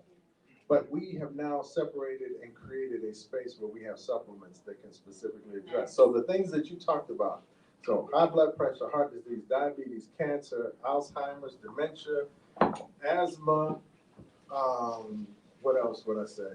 Edema, all the stuff that all of our family members got. It's one illness. And what is that? Inflammation. It's all inflammation. But what modern medicine has done is compartmentalized. So now you got inflammation in your big toe. That's called gout.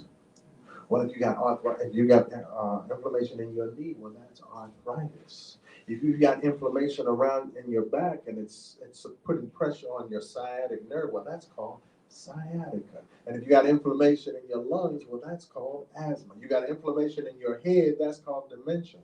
And also, you got inflammation in your blood vessels, that's called high blood pressure. You got inflammation at your pancreas, well, you know, that will cause a condition of diabetes. You know, so you got this whole thing, and you'll notice that many of these illnesses are itises, arthritis, pancreatitis, gingivitis.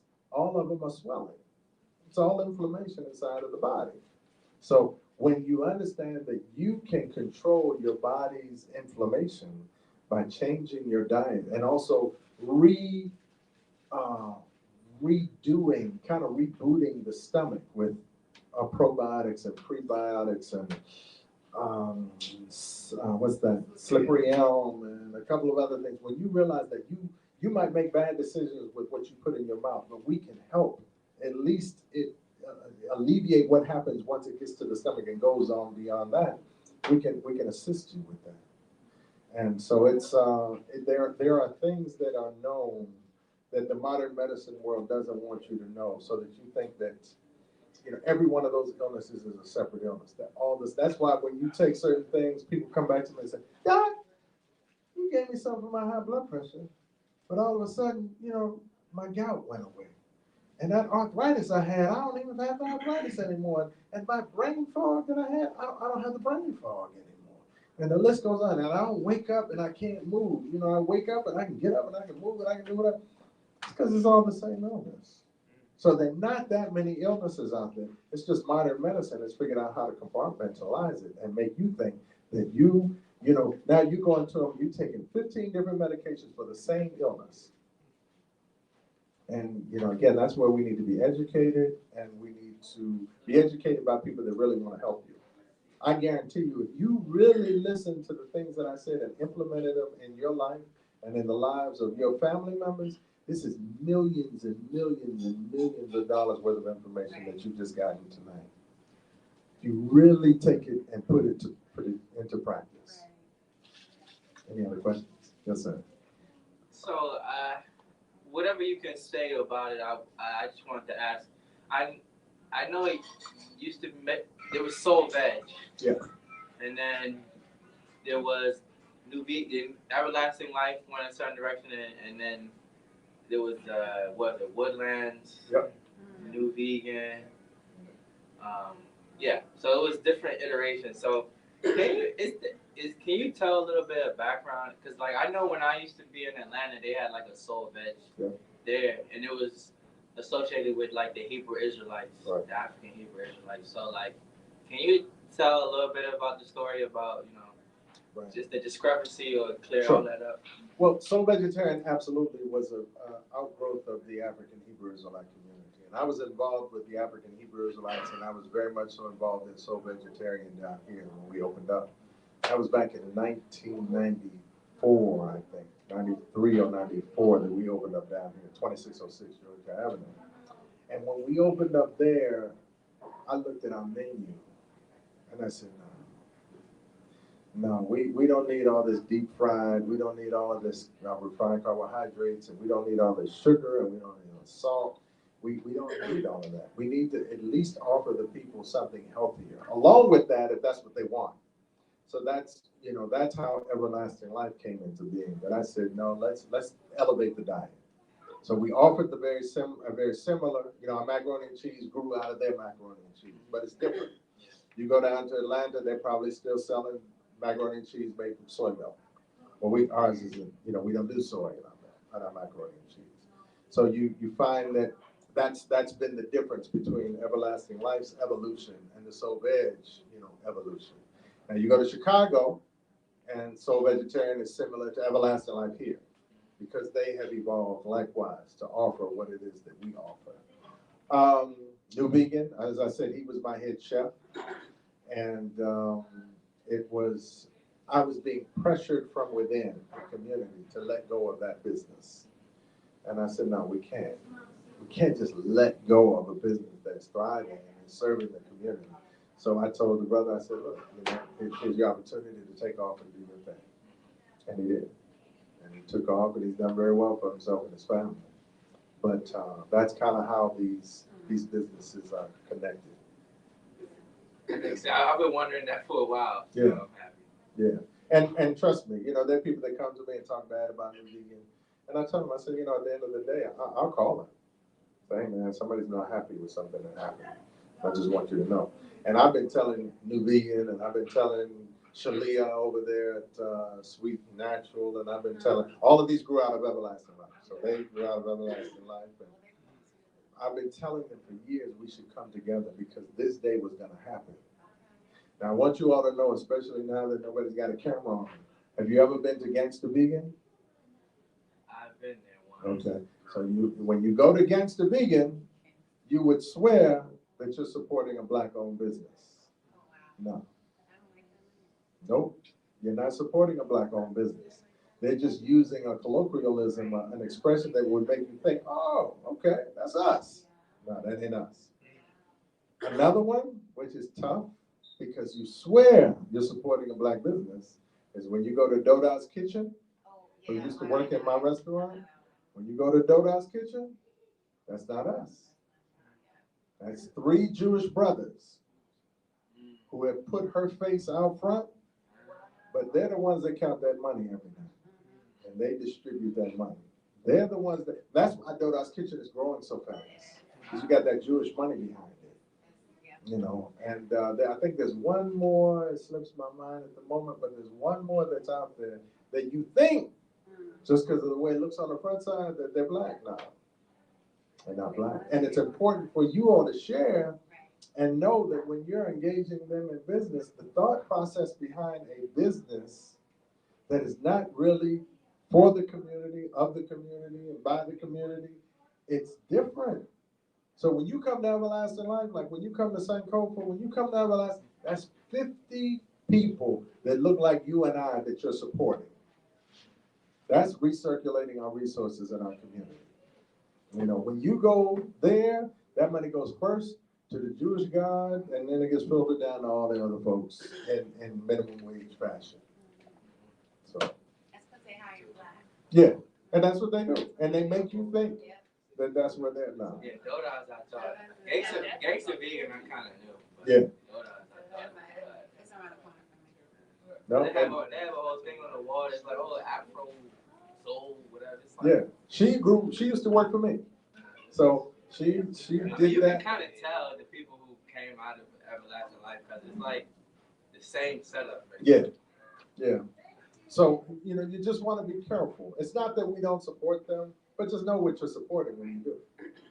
And if you want to spend your money and circulate your money in your community, then you're not. That's just a front.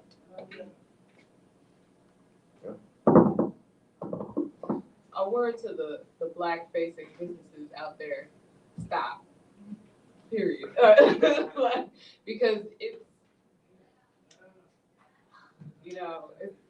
I'm gonna get in trouble to say But this. it meets a demand because those people need jobs too, right?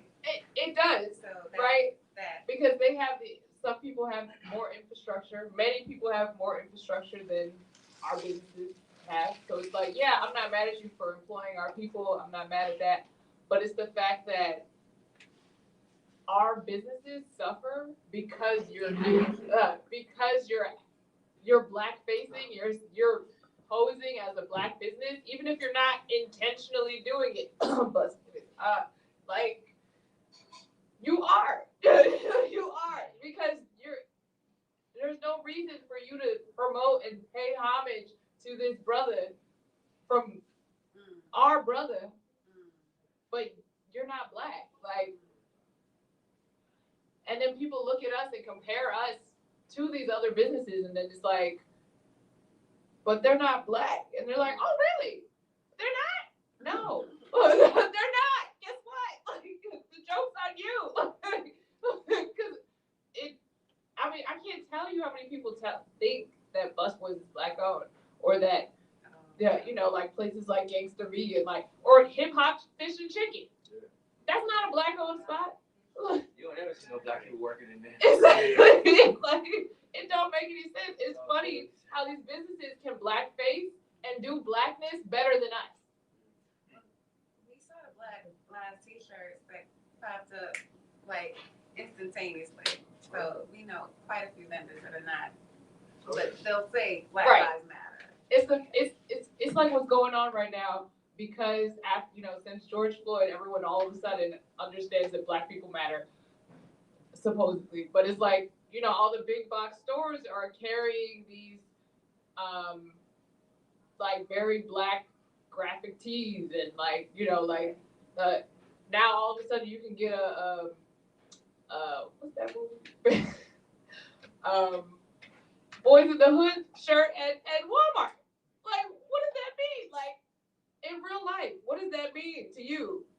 And it's like, it's one thing to be, putting more black owned brands into a big box store. That's a great thing for, those black businesses that are chosen. But at the same time, you're kind of pitting everyone against each other for these spots. Whereas now, like, when we try to get a business into Sankofa, we can't compete with that. Like, we're just picking up vendors one at a time, trying to test things out, maybe get this, like, a few of these things here or there. But it's like, we can't compete with Target trying to get pallets of whatever product, like, it does, like, people don't understand that it's not serving us. It's not completely serving us. And good. And it's on a whole bunch of levels. There's levels to this. So, opening up in Tacoma Park, I thought my business was going to explode. Oh my goodness, I'm now at the mecca of veganism in the East Coast, the whole East Coast, the #1 community of vegans and animal rights activists is Tacoma Park. I said, it's a no-brainer. I'm going to make so much money at Tacoma Park that I'm going to lower my prices in Capitol Heights so that I could just, I say live the game as opposed to kill the game. So I can live the game on both sides. Didn't happen. I opened up Tacoma Park, and the response I got was, what are you doing here? What are you doing here? And a white guy who eventually became very close to me, he said, well, you know what it is. He said, we do not want to see your children get the jobs that our children should get. We don't want you to compete against our children. So therefore, we're not going to spend our money with you and have you send your children to Harvard, and we got to send our children to Montgomery County Community College. So we're not going to do that. And they think that way. We don't think that way. So again, I remind you that 27 years ago when I opened up Everlasting Life, it was just one employee. And now it's 50. And there's 5 different restaurants that have opened up that have spun off of Everlasting Life. So when you think about supporting your own, yes, everybody's got jobs at other places, but you know, if that happened to be the liquor joint, and the liquor store or whatever it is that might be not the best place for us. So maybe liquor is not the best category, but we think about some of the places that are out there.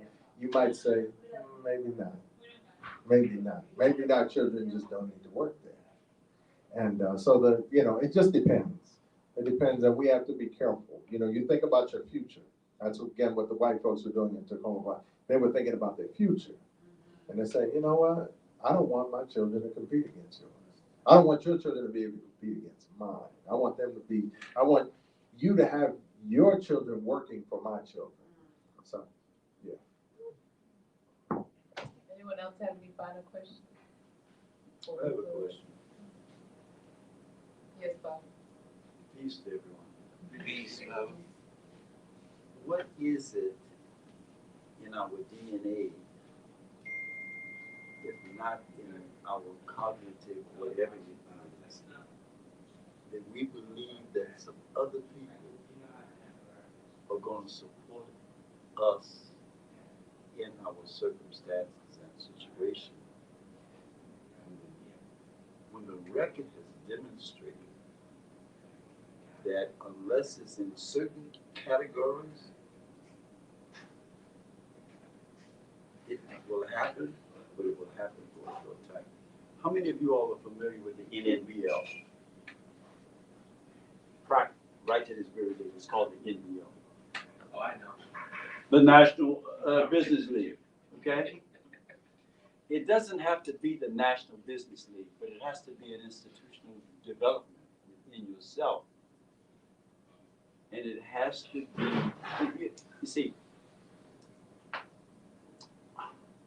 I mention to people, it's kind of hard not to call personalities. It's stronger to call institutions. Like we talk about the big 6, right? It's almost hard for some of us to have a conversation if we'll say, well, let's talk about the NAACP, its policies. Let's talk about the Urban League, its policies. Let's talk about the Sleeping Car Porter, its policies. Let's talk about the Colored Women Association, its policies, and the NCNW, its policies. Let's talk about the Sleeping Car Porters? Let's talk about the NCNW and its policies. Let's talk about CORE and its policies. Let's talk about SCOC and its policies. And what happens is people want to talk about who is in the leadership rather than the structure. Because if you really talk about the structure, you'll get to who's playing the positions on the team. I think you bring up an excellent point and probably a very significant part of a conversation, maybe that we weren't having just yet. But I do appreciate your input, and I know that what Baba said in a nutshell is something that he's been saying for years, and that is there's no culture without agriculture. There's no culture without agriculture. Until we get back to understanding how important growing those plants are in our community, then yeah, we're not going to get it, especially when the people who are growing the plants right now don't love us. So, he started out with something that I'm very familiar with, and that is I want everybody to realize and accept and admit you have no friends. Nobody is coming to save you. There's nobody that's building an organization to try to do anything beneficial to us that isn't going to benefit them more. So we have to, again, reflect on these institutions that are in our space and know that this young lady is working at a bookstore that maybe her mother and father at one time when they were coming through DC came through and did business with. And I want you all to get away from the idea of supporting. Because supporting will have you leave here thinking that you can buy a bottle of water and thought, okay, I supported that business. No, you want to do business with these businesses. You know, so I think it's definitely a great conversation where you're going with that. But I think what we're talking about here is just understanding our need to bring our resources in. So it doesn't mean that you bring them all, because maybe we don't have everything that Target has, and we don't have everything that Walmart has. We don't have, but at some point, and maybe it's the money. You just don't have the money to pay the full price, but at least there are times that you need to do so. And you'd be surprised, there's a statistic that we don't know. And that is, if all of us as people, as Black people, supported Black businesses, then there would be no Black unemployment. And if there's no Black unemployment, all of a sudden you don't have the crime, you don't have the violence, you don't have the broken families, you don't have so many of the issues that are happening as a result of us not recirculating our resources in our community. So again, I thank you all very much. Did anyone else have a question? Thank y'all for coming. Thank y'all for sharing and asking questions.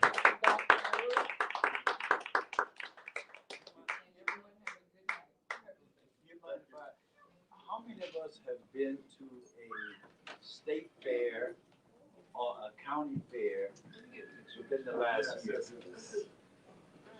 to look for people who look like you? Oh, yes. Hey, come out.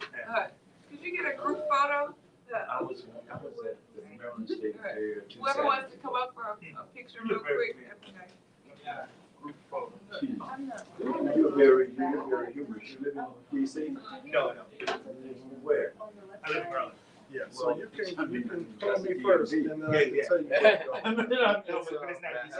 But that's not true. Thecure.com, so that's not on there. Cure, but you can connect up with. Well, it's called District of And then I can guide Do you. the zoning thing. I'm the coach. Oh. You tell us I'm the coach. It says Bitcoin. Yeah. Okay. And again, as a business Right. owner, Black business owner, there are things that I've had to do in order to survive. So I'm into real estate. I'm into cryptocurrency. I'm into a number of things. I'm on the stock exchange. How you feel about NFTs? Yep. I'm there too. Yes, sir. Yeah. Oh, yeah. Okay, there we go. I see what you do. Yeah. You want to get us? when somebody else is Okay, on the I call. need to take the picture. So you come down here and you tell. Can everyone Sankofa come up that here? I'd like to set up and do a presentation. I want to talk about. You don't want to be in it. Okay, that's Tell fine. them It's whoever wants to be in it. Buy this book, or I'll make Oh, this well, we book. had I think it's- had a much more balanced.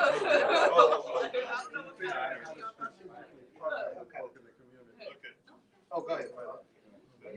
Yeah, we had more balance of genders, but those are, those who want to be seen are seen. In the picture. They don't gotta be in. They don't want to be in. It's okay. All right, 1, 2, 3. 1, 2, 3. You just counting. But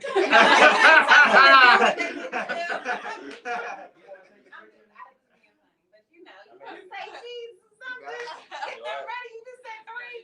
I'm not. No, say black eyed peas. All right. Everyone, huh? Do you need a flash? Because I know I this think light is gonna no, have we need a everybody's flash. Say black eyed peas. Right. I just put the flash on, so it should flash. Say black eyed peas. Say whatever y'all want. 1, 2, 3. And this is green. It's taking, but I thought I put the flash, but It's an interesting thing. I just have to have kind of some light. I might want to cut that light off. Oh yeah, use a scientific background that's called getting the style and the capability out of reflective outfit. I'm gonna talk about. Well, that's gonna do something different. So if we got them against a wall, I'll kind of keep that. But anyway, let's try it. Let's see if it's flash.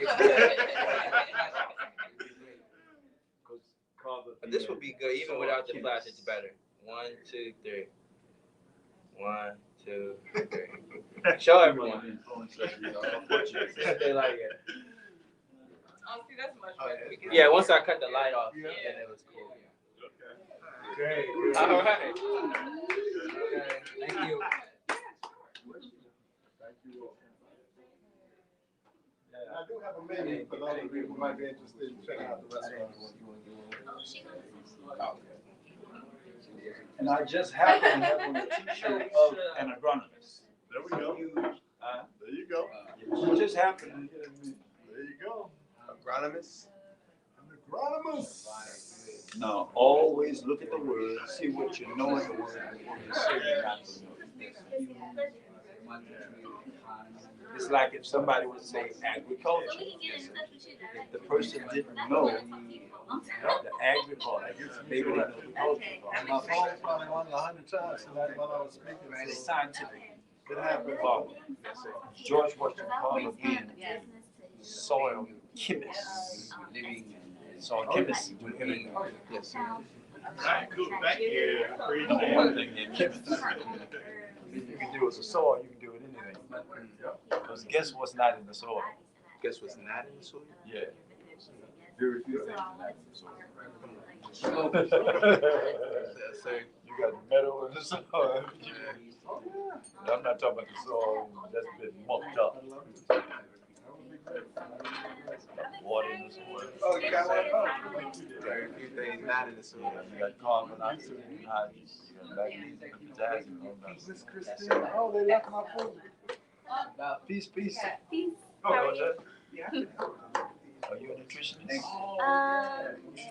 I like to study. Yes, I'm an aspiring nutritionist. Are you studying nutrition? In my free time, I'm always like reading books and things like that. I was asking because there's some sisters who are SW.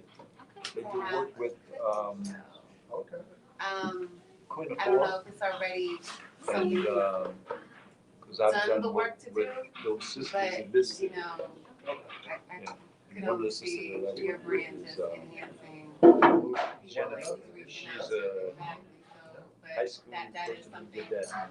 he desires She to did her undergraduate you know, work in go nutrition. forward with in terms of launching the And she menu. did I her. watch his YouTube all the She time. also This did is her your graduate academy work here, in you know, and it's not where it has to be whatever. every day because